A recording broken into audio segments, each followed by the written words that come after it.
It's a beautiful day in this neighborhood, a beautiful day for a neighbor. Would you be mine? Could you be mine? It's a neighborly day in this beauty woods, a neighborly day for a beauty. Would you be mine? Could you be mine? I have always wanted to have a neighbor just like you. I've always wanted to live in this neighborhood with you, so let's make the most of this beautiful day.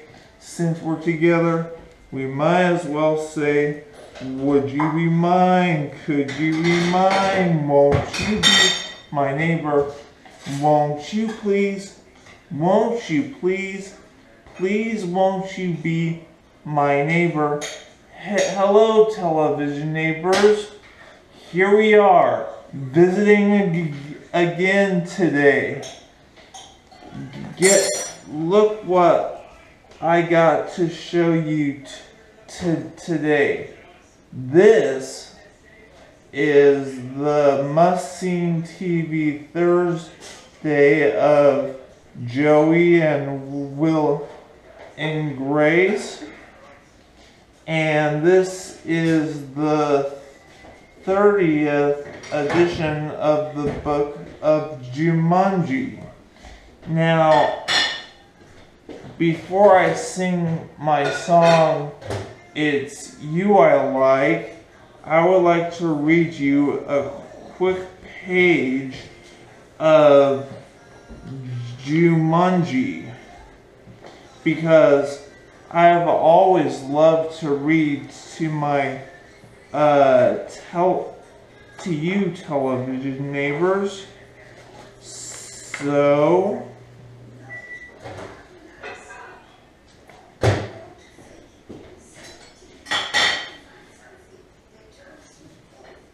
now remember, Mother said, your father and I are bringing some guests by after the opera, so please keep the house neat.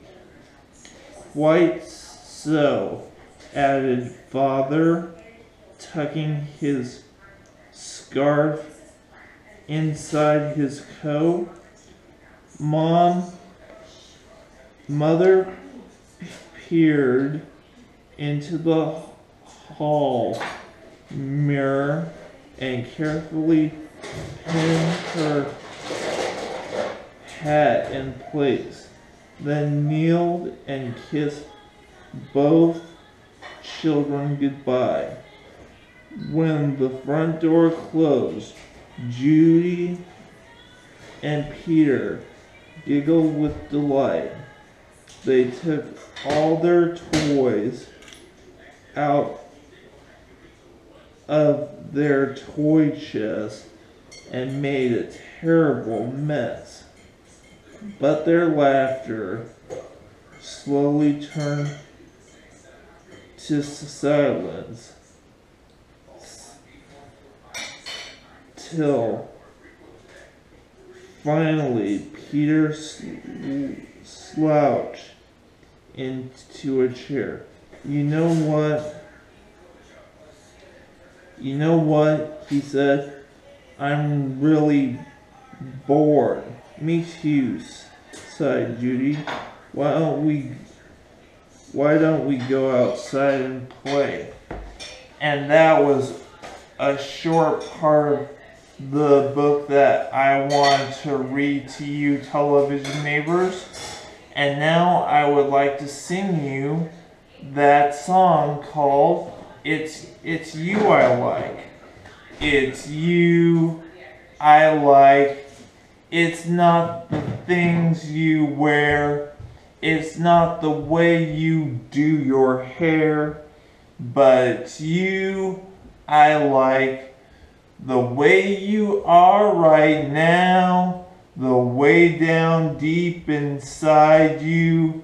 Not the things that hide you. Not your books. They're just beside you, but it's you I like every part of you, your skin, your eyes, your feelings, whether old or new. I hope that you remember, even when you're feeling blue, that it's you I like, it's you yourself, it's you I like. And that is true. And it's you I like, television neighbor. It really is true. Now, there is a real life fire department in our neighborhood, right here in this neighborhood, and I know the fire captain. His name is Mr. Jerome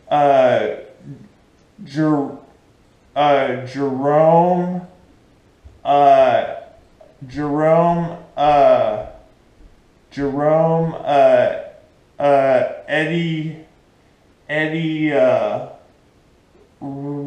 Regis, and I'm going to give him a phone call to see if this is a good time for us to go to the neighborhood fire department right away. So let me dial the number. Hello, is this Jerome Eddie Regis on the phone? Well, yes it is, but that's quite a mouthful, so most of my friends just call me Jer. You know, that's for J-E-R, Jerome Eddie Regis. Jer, get it? Yes, so you can call me Jer. Who's this?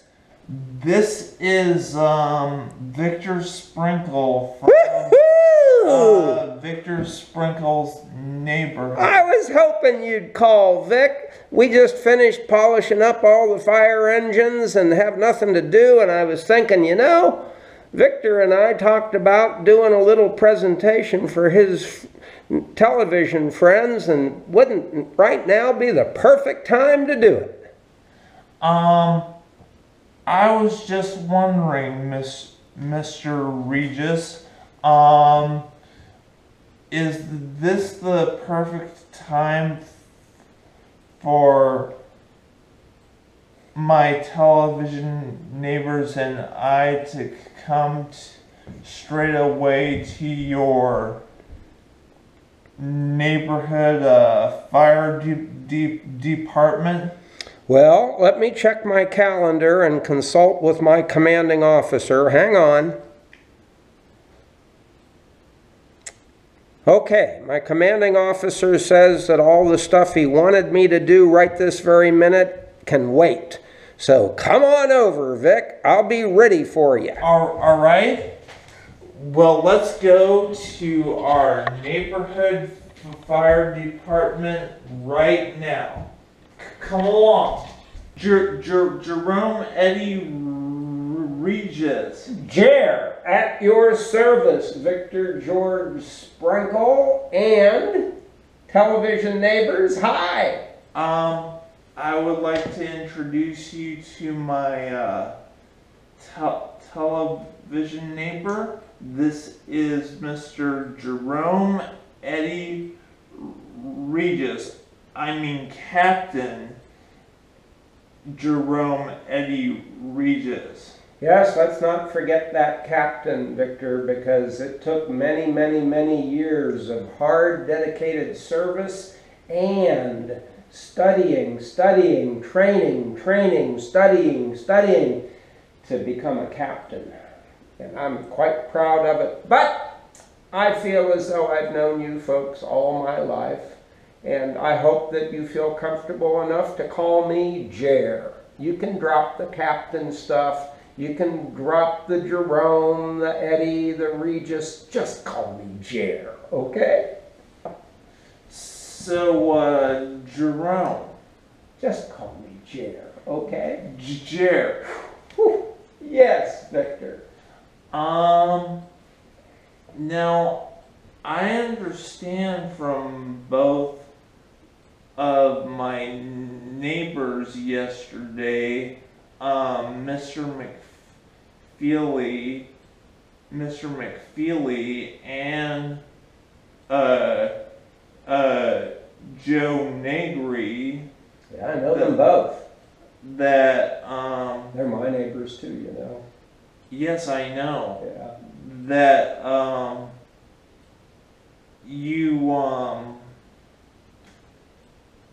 you did a fundraiser for Yo-Yo Ma. Is that true? Well, sort of. For your fire department. Exactly. Yo-Yo Ma did the fundraiser. I helped to organize it, but Yo-Yo, who's one of our neighbors also, realized that our fire engine was getting pretty old and outdated, and he said, you know, we need to see if we can get money in the budget for a new fire engine. And we went to the city council, and the city council said, are you kidding me? We don't have any money. You want a new fire engine, you go find the money somewhere else. And I went back and I told Yo-Yo, I said, now I think we just got to keep patching up our old engine and hope that it will work when we need it. And Yo-Yo said, you know what? Let's see if we can't do a fundraiser and raise some money so that you can buy the fire engine. And that's what happened. Yeah. And he kept building his money because of his music on the cello for your neighborhood fire department ever since you were a little boy, Captain Regis. Wow. I mean, that's a long one to follow, Victor, but I think I understand what you're saying. So, yes, I've always wanted to be a fire captain, even when I was a little boy. And yes, Yo-Yo Ma did our local fundraiser where we had, I think, every single person that lives in this community attended, and everybody paid the $10 donation. It was a free concert, but a $10 donation to get in, and that gave us our seed money. And then Yo-Yo got the brilliant idea of, well, why don't I post this on YouTube, like a VSN episode, and we'll ask people on YouTube who watch it to help donate. It's kind of like a GoFundMe page for a fire engine for our fire department. And you want to know what? Within 6 weeks, we had all the money we needed to buy the new fire engine, and it's being delivered tomorrow. Isn't that exciting? And we have Yo-Yo Ma to thank. Thank you, Yo-Yo. Now tell me, Captain. Yes, Victor? Me and my television neighbor were just curious about something. You meant my television neighbor and I. Yes, my television neighbor and I were just curious about something. Well, what's that? I suppose many young children who come to your fire department have many different ideas about your personality regarding fire safety, and I'm sure when they grow up they want to become young firefighters just as much as you do ever since you were young. Is that true? Mostly true, Victor. You said every young person that comes here ends up wanting to be a firefighter. Well, there was one little kid many, many years ago that said, no, that's just not for me. I'd rather play the cello. And you know who that one little kid was? Who was it? Yo-Yo. Yo-Yo. He's the only one that didn't want to be a firefighter. All the others wanted to be a firefighter, but then 99% of them changed their minds as they got older. Because, you know, firefighting's a dangerous, hard job, you know. So it's okay. It's very exciting. Kids love the idea of being a firefighter, but when they find out a little bit more about what it takes, which is a lot of hard work, a lot of them decide, nope, firefighting's not for me. Now, Captain. Yes, sir. On tomorrow's episode of Talk About Fire, and this is just only the beginning of a series of our episodes of Talk About Fires. You're going to show my television neighbor and I around your fire department. You mean I'm going to show my television neighbor and me? My television neighbor and me around the fire department. Yeah. That would be my honor. I would love to do that, Victor. So, but today we're running out of time. Your show is just about over the limit. So I'll see you same time, same place at the neighborhood fire department. I'll be here waiting for you. Bye, television neighbors. See you tomorrow. Well, thank you, Captain Regis. Well, just call me Jer, Victor. Well, I feel great at calling you just Captain Regis. Okay, we'll have it your way. Okay. All right. Bye. See you tomorrow. Isn't he an extraordinary man, that Captain Regis? But since we're out of time, we'll have to make this make-believe neighborhood of make-believe short. So here we go. Now Daniel Tiger and King Friday are on firefighting duty over at the castle.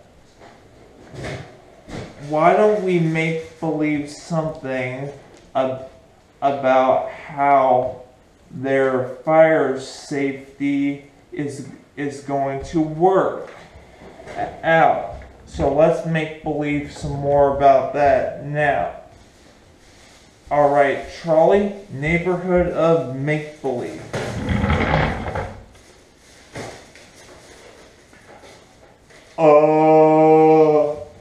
XDL firefighting's captain of ordinary firefighting programs, I presume.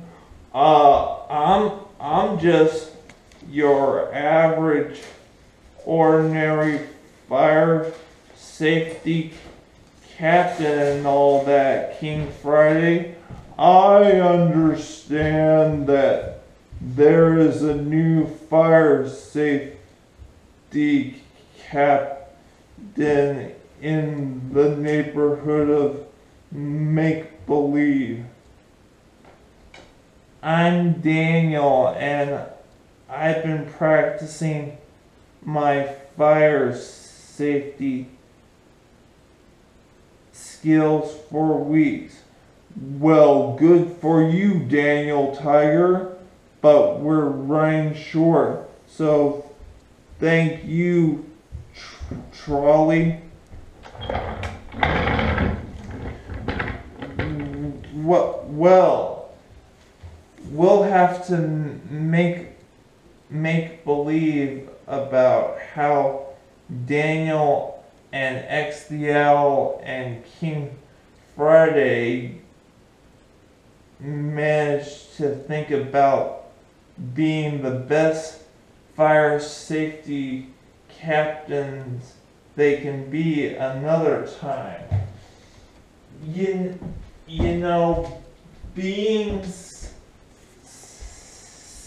safe is trying to find out what's best for other people and trying to encourage them for what they truly love. And when you've been calm to other firefighters and they're feeling safe about it, you can feel safe about it too. It's such a good feeling to know you're alive. It's such a happy feeling. You're growing inside when you wake up ready to say, I think I'll make a snappy new day. It's such a good feeling, a very good feeling. The feeling you know that we're friends. And I like being your television neighbor. I really do. And do you know when I'll be back? Tomorrow. That's right. We'll be back tomorrow again. Until then, bye.